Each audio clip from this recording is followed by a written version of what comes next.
Rapture एक बहुत ही बड़ा विवादास्पद विषय है। आज हम रैप्चर के विषय पर फिर से चर्चा करेंगे। कुछ का मानना है कि रैप्चर 7 वर्षों के महाक्लेश काल के पहले होगा और कुछ का मानना है कि रैप्चर 7 वर्षों के बाद जब यीशु आएंगे तब होगा। ये दोनों ही कॉन्सेप्ट सुनने पर मुझे ऐसा लगता है कि रैप्चर 2 बार होगा, एक 7 वर्षों के पहले और दूसरा रैप्चर 7 वर्षों के अंत में जब यीशु आएगा। सबसे पहले हम बात करेंगे कहाँ पर ऐसा प्रतीत होता है कि एक रैप्चर 7 वर्षों के पहले होगा। सबसे पहले मैं मत्ती रचित सुसमाचार के अध्याय 24 वचन 37 से 41 का वचन पढ़ना चाहूँगा। वहाँ ऐसा लिखा है, जो नूह के दिनों में हुआ था वही मानव पुत्र के आगमन के समय होगा। जल प्रलय के पहले नूह के जहाज पर चढ़ने के दिन तक लोग खाते पीते और शादी ब्याह करते रहे, जब तक जल प्रलय नहीं आया और उसने सबों को बहा नहीं दिया। तब तक किसी को इसका कुछ भी पता नहीं था। मानव पुत्र के आगमन के समय वैसा ही होगा। उस समय 2 पुरुष खेत में होंगे, एक उठा लिया जाएगा और दूसरा छोड़ दिया जाएगा। 2 स्त्रियां चक्की पीसती होंगी, एक उठा ली जाएगी और दूसरी छोड़ दी जाएगी।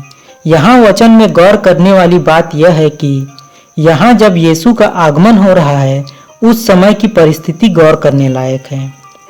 यहाँ वचन में कहा गया है कि जब यीशु आएगा तब दुनिया खाने पीने और शादी ब्याह करने में लगी होगी, और शादी ब्याह और भोज का कार्यक्रम तभी होता है जब समय अच्छा चल रहा हो। कोई शादी ब्याह और भोज ऐसे समय पर नहीं करता है जब संसार में अराजकता फैली हो या भयानक समय चल रहा हो, बल्कि ऐसे समय में तो लोग अपने प्राणों को बचाने के लिए इधर से उधर भागते फिरते हैं। संकटों में तो यही दृश्य देखने को मिलता है। लेकिन यहाँ वचन में तो यीशु अपने आगमन के समय बता रहे हैं कि धरती पर उस समय सब कुछ ठीक चल रहा होगा। तभी तो वचन में लिखा है, लोग खाने पीने और शादी ब्याह करने में व्यस्त होंगे। और नूह के दिनों का रिफरेंस देने का मतलब तो यही है कि जैसे नूह बचाया गया था वैसे ही यीशु के विश्वासी भी बचाए जाएंगे। तभी तो वचन में लिखा गया है कि उसके आगमन के समय 2 पुरुष खेत में होंगे, एक उठा लिया जाएगा और दूसरा छोड़ दिया जाएगा।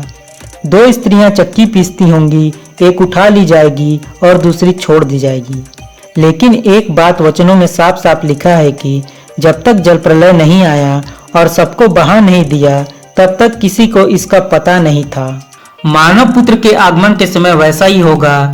जब रैप्चर होगा तब जो पीछे धरती पर छूट गए होंगे उनको एहसास हो जाएगा कि यीशु अपने लोगों को ले जा चुका है। और यही तो लिखा है कि मानव पुत्र के आगमन के समय वैसा ही होगा जैसे नूह के जल प्रलय के समय नाव के बाहर के लोगों ने महसूस किया होगा। नूह पोत में सुरक्षित था, जबकि जो पोत के बाहर थे वे तड़प तड़प कर चीख रहे थे। और रैप्चर में पीछे छूट गए लोगों के साथ भी वैसा ही होगा। 7 वर्षों के क्लेश काल के पहले जिन लोगों का रैप्चर होगा वो कलीसिया के सच्चे विश्वासी होंगे। लेकिन पीछे छूट गए लोगों के लिए एक सेकंड रैप्चर या यीशु द्वारा बचाए जाने का इवेंट हो सकता है। कुछ वचन ऐसा होने की बात बताते हैं।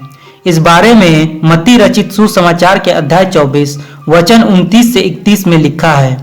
वहाँ ऐसा लिखा है, उन दिनों के संकट के तुरंत बाद सूर्य अंधकारमय हो जाएगा, चंद्रमा प्रकाश नहीं देगा, तारे आकाश से गिर जाएंगे और आकाश की शक्तियां विचलित हो जाएंगी।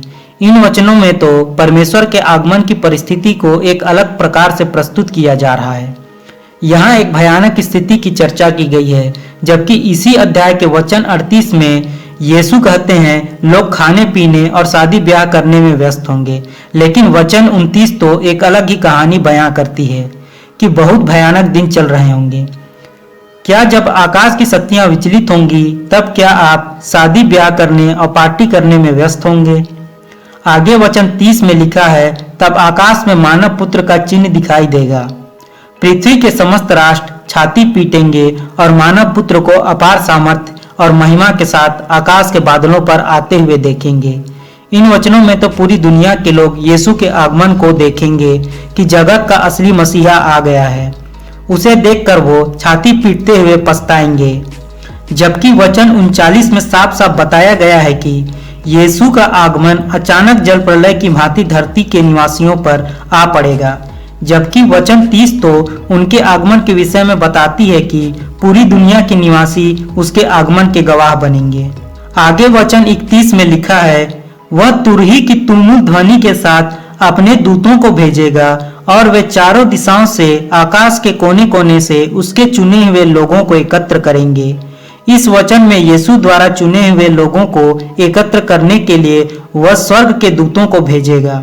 यहाँ नोटिस करिए कि स्वर्गदूत परमेश्वर के लोगों को एकत्र कर रहे हैं, जबकि वचन 40 और 41 में एक व्यक्ति के उठा लिए जाने की बात बताई गई है। उठाया जाना और एकत्र करना दोनों में फर्क होता है।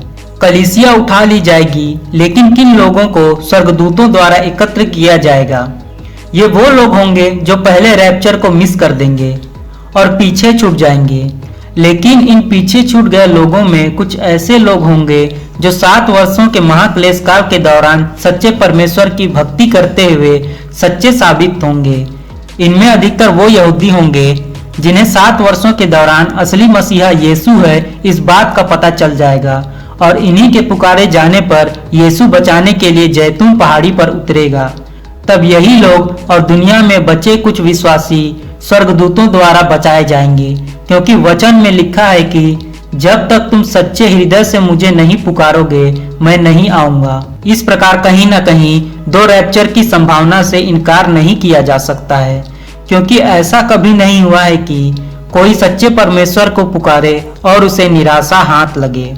जैसे परमेश्वर ने दुनिया का विनाश करने के लिए जब जल प्रलय भेजा था, तो इस संसार को आगे बढ़ाने के लिए नूह और उसके परिवार को बीज के रूप में सुरक्षित छोड़ दिया था। वैसे ही एक दूसरा मौका परमेश्वर ने रैप्चर मिस करने वाले लोगों के लिए भी रख छोड़ा है।